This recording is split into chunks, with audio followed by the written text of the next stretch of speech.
näistä tekemistäni videopätkistä, jotka käsittelevät astrologiaa.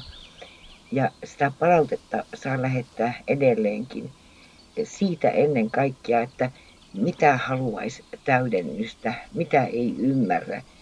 Se auttaa minua kehittämään näitä yhä enemmän sellaiseksi, että ne palvelee sitä tarvetta, mikä teidän tiedon nälkä on, tai mitä en osaa ottaa huomioon.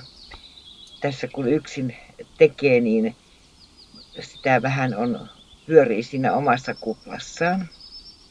Ja olen saanut ensinnäkin tämmöisen, että mulle itselle on vaikea hahmottaa astroa kappalan kautta, mutta se on mielenkiintoista.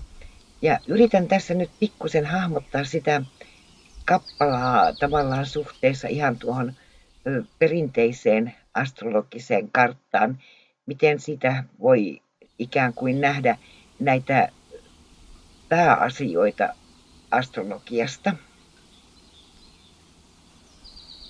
Käsittelen astrologiaa niin oman käsityskykyni mukaan, että olemme ihmiskuntana kehittyvä. Kehitymme sekä fyysisesti että sieluna henkisesti. Eli meillä on koko aika kaksi kehityskulkua, josta toinen on tämä geneettinen, geenimuutosten kautta tapahtuva fyysinen puoli. Ja se on tavallaan tähän human designiin liittyvä. Mutta sitten on myöskin tämä psyykkinen puoli, joka on irrallaan tästä fyysisestä osittain, mutta ei täysin. Ja tämä psyykkisen puolen kehitys on ehkä se, mitä minä käsittelen astrologisesti kaikista eniten, koska en ole tämän fyysisen puolen asiantuntija. Tämä fyysinen puoli, jota Human Design kuvaa, on se rakenne, johon sielu laskeutuu.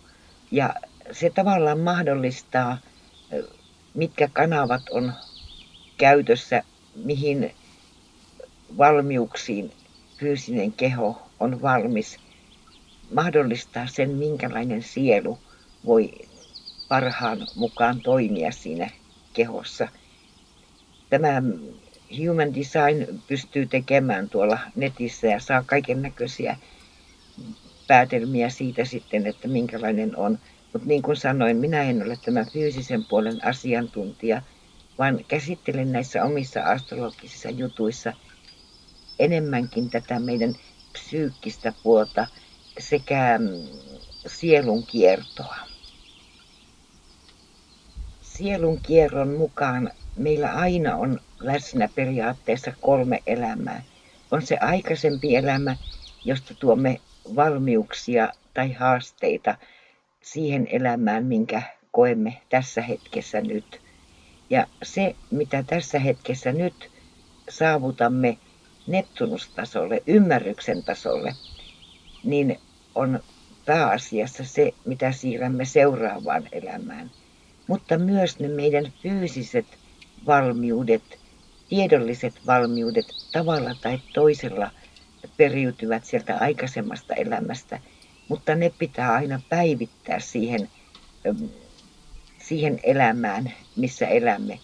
Olen aina käyttänyt esimerkkinä sitä, että jos olet 1600-luvulla ollut kirurgi, niin enpä haluaisi sinua leikkaussaliin, jos et ole tämän päivän kirurgiaa opiskellut. Kappalassa tuo aikaisempien elämien vaikutus tähän elämään, se mitä on tässä elämässä tarkoitus tehdä, kuvastaa tuo vasemmanpuoleinen nuoli, joka tulee Saturnuksen läpi Mars-energiaan. Ja Saturnus on se yhteisö, eli synnymme yleensä aina suurin piirtein samoihin yhteisöihin. Eri kulttuureissa käymme läpi uskonnot, yhteiskuntamuodot ynnä muut, jotka on tätä Saturnus-maailmaa. Ja Mars on se, miten ulkoistamme energiamme. Ja usein puhutaan, että Mars on se miesenergia, mutta onhan se naistenkin kartalla. Eli Mars on se, miten me toimimme. Sitten se liitetään seksuaalisuuteen. Seksuaalisuus on Mars-energia siinä mielessä, että se on meidän toimintaa. Se voi olla aggressiivista, se voi olla rakastavaa, se voi olla minkälaista tahansa. Siihen liittyy sitten tuo arvot ja tuon erityyppiset asiat. Ja esimerkiksi raiskaushan on erittäin yleistä sotatantereilla. Se on osoitus tavallaan vallottamisesta, toisen alistamista. Eli Mars-energia voi olla rakastavaa, rakentavaa, alistavaa, hyväksikäyttävää, ihan mitä tahansa. Se kuvastaa sitä, millä henkisellä tasolla, millä asteella arvomaailmasi on. Ei sitä Mars-energiaa sinällään.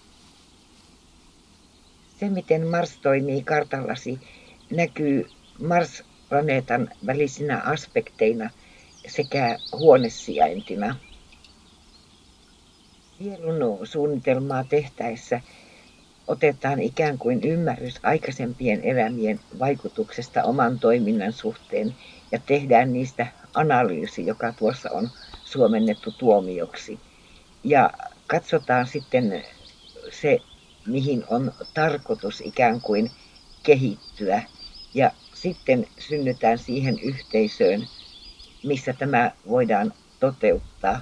Ja siitä syntyy se Mars-planeetan tavallaan sijainti siihen omalle astrologiselle kartalle. Se, minkälaista toimintaa, minkälaisella energialla tässä elämässä toteutetaan. Toteutetaanko sitä vain siinä persoonassa, toteutetaanko sitä siinä sosiaalisessa yhteisössä vai osallistuuko siihen jo kosmiset planeetat, onko toiminta jo henkistä, onko kosminen planeetta yhtymässä Mars-planeetan kanssa oman tekemisen alueella, eli siellä ascendentti-descendentti-linjan alapuolella. Ascendentti-descendentti-linjan alapuolella on ensimmäinen, toinen ja kolmas huone, niitä omia ominaisuuksia, juuri sitä, miten minä toteutan Marsin hallitsema oinas, mitkä on minun arvot, Venuksen hallitsema härkä ja miten minä kommunikoin kaksosten Merkuriuksen hallitsema. Kodinpisteen jälkeen tulee neljäs huone, joka on ravun ja kuun hallitsema, miten minä reagoin, miten minä olen voittanut primitiivisen itseni pelot. Leijonan merkki, auringon hallitsema leijona, persoona, miten minä toimin persoonana. Ja sitten toinen Merkurius, mutta tämä on maa-elementissä ja kiinteässä. Eli miten minä toimin, miten minun toimintani on suhteessa yhteiskuntaan, yhteisöön konkreettisella tasolla, mitä minä teen. Kuten tästä kartasta käy ilmi, niin tuota kartan alaosaa ascendentti-descendentti-linjan alapuolelta hallitsevat juuri nämä arvomaailma ja kommunikaatio, Venus ja Merkurius sekä kuu ja aurinko. Tämmöiset persoonaan liittyvät ominaisuudet. Näissä huoneissa olevat planeetat kuvastavat persoonasi ominaisuuksia suhteessa yhteiskuntaan, yhteisöön. Myös kappalassa se on ikään kuin alistettu kaikelle muulle. Auringon alapuolella on aikaisemmista elämistä vaikutuksia tuova Merkurius sekä se arvomaailma, minkä olemme aikaisemmissa elämissä omaksuneet. Ja kuu on se reaktiivinen, primitiivinen pohja. Ja sitten on tässä kehityksen pilarissa alla maa, eli olemme maamateriaa. Ja sitten siellä on vielä nämä niin sanotut näkymättömät tasot, jotka on juuri tätä, tämän kappalan aikaan ei ole tunnettu geenejä ja muita juttuja. Ne kuvastavat sitä. Arvokasta mielestäni tämän kappalan hahmottamisessa on se, että näemme, mitkä vaikutukset tulevat aikaisemmista elämistä, kun katsomme planeettoja Saturnus, Mars ja Merkurius. Sitten mitkä on ne, mitä meidän tulisi kehittää tässä elämässä tavallaan opiskelemalla, oppimalla, että pääsisimme sielun kehityksessä eteenpäin, näkyy tässä oikealla puolella. Ja sitten, mitä meidän tulisi muuttaa, näkyy Pluton ja Neptunuksen aspekteissa, mutta myöskin se, mitä olemme jo saavuttaneet tai mitä on haaste persoonallisten planeettojen suhteessa Plutoon ja Neptunukseen. Onko ne haasteellisessa aspektissa, onko ne valmiusaspektissa, tuommeko sieltä tietoa vai onko ne yhtymässä, onko se tieto jo meillä hallussa. Tuota kehitystä käymme ennen kaikkea sosiaalisten planeettojen suhteessa jokapäiväisessä elämässä, eli Jupiterin ja Saturnuksen. Saturnus tuo ne aikaisempien elämien vaikutukset siinä yhteisössä eteemme, ja Jupiter kehottaa meitä sitten kehittymään suhteessa niihin. Emme kehittyisi henkisesti ollenkaan, jos olisimme aina tekemisissä samanlaisten ihmisten kanssa kuin itse olemme. Ja tämä on peipisieluille yleistä, että he ovat samanlaisissa ryhmissä. He eivät hakeudu erilaisten ihmisten porukkaan. Ja he haluavat, että ihmiset ovat samaa mieltä heidän kanssaan, tai kehuvat heitä, tai ylistävät, kunnioittavat ja niin poispäin. Kartalla haasteellisina aspekteina persoonallisten planeettojen ja sosiaalisten planeettojen välillä. Kehittyäksemme sieluna meidän tulee olla tekemisissä erilaisten ihmisten kanssa kuin itse olemme. Meidän tulee uskaltaa kohdata itseämme älykkäämpiä, kyvykkäämpiä ja muutenkin erilaisia ihmisiä. Tai meidän tulee uskaltaa myöskin kohdata ihmisiä, jotka eivät ole meidän kanssa samalla älyllisellä akselilla, jos näin voisi sanoa. Jotka esimerkiksi tuommoinen älykkö, hänen tulee kohdata tämmöisiä tunnepitoisia ihmisiä, jotka menevät tunteilla asioihin, eivät niinkään paneudu asioihin. Ja tätä kautta me kehitymme.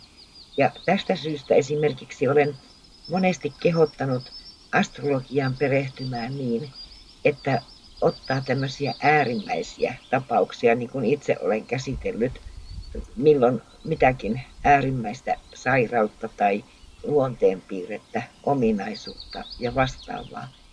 Ihan sen takia, että vain niin me opimme ja kehitymme hyväksymällä erilaisuuden ja tutustumalla siihen erilaisuuteen toisissa ihmisissä. Ja meillä ei ole mitään oikeutta vaatia toista olemaan samanlainen kuin itse olemme, vaan meidän tulee ymmärtää se erilaisuuden rikkaus juuri tämän kehityksen näkökulmasta. Ja se kehityshaaste näkyy kappalassa siinä keskimmäisessä pilarissa. Keskimmäiseen pilariin tulevien planeettojen haasteelliset aspektit, Kuu, Aurinko, Pluto ja Neptunus, kuvastavat kartalla sitä, että meillä on tässä elämässä suuri haaste suhteessa omaan kehitykseemme. Toivottavasti tästä pienestä selostuksesta oli apua sinulle siinä, miten kappala voi tukea kartan tulkintaa.